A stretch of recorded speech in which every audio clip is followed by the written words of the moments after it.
Genesis 19. The two angels came to Sodom at evening. Lot sat in the gate of Sodom. Lot saw them and rose up to meet them.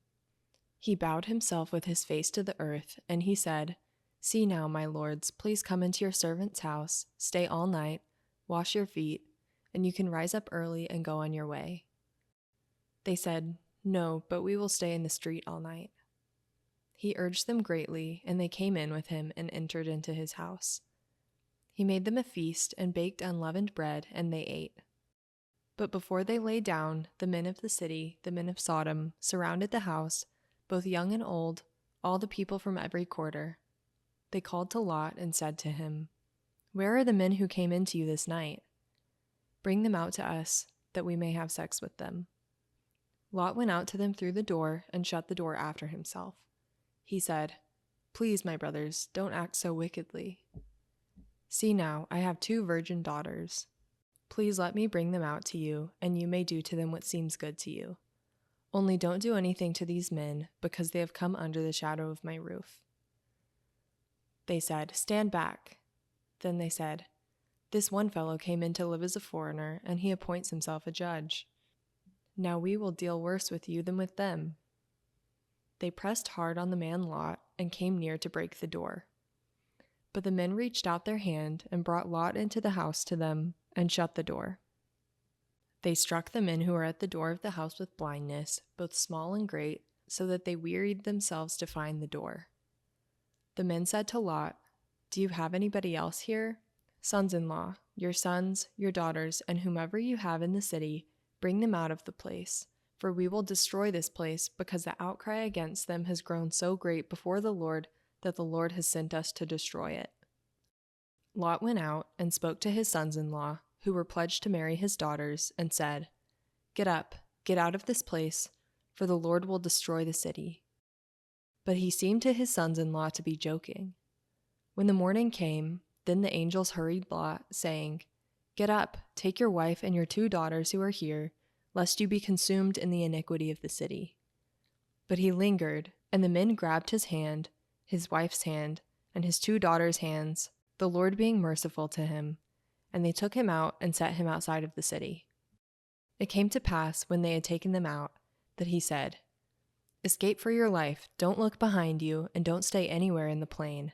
Escape to the mountains, lest you be consumed."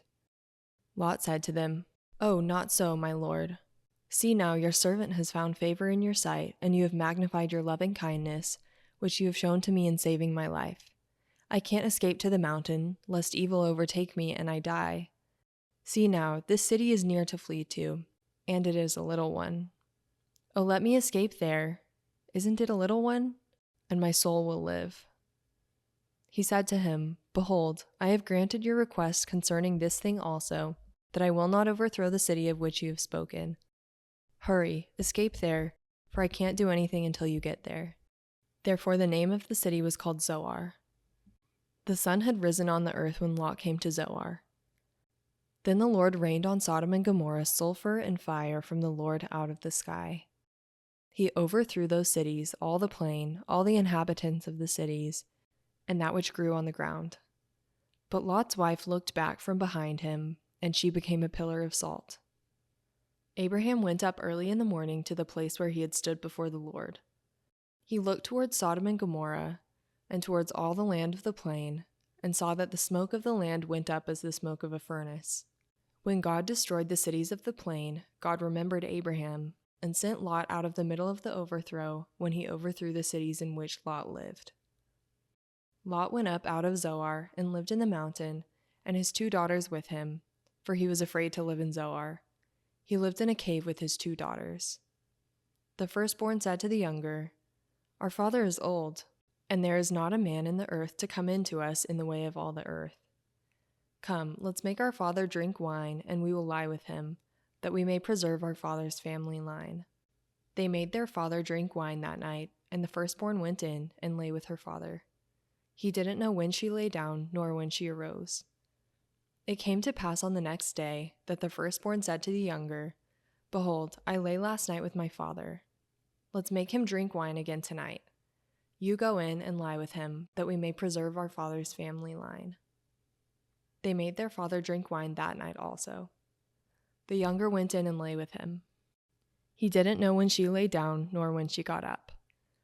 Thus both of Lot's daughters were with child by their father.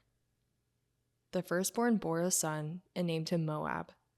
He is the father of the Moabites to this day. The younger also bore a son and called his name Ben-Ammi. He is the father of the children of Ammon to this day.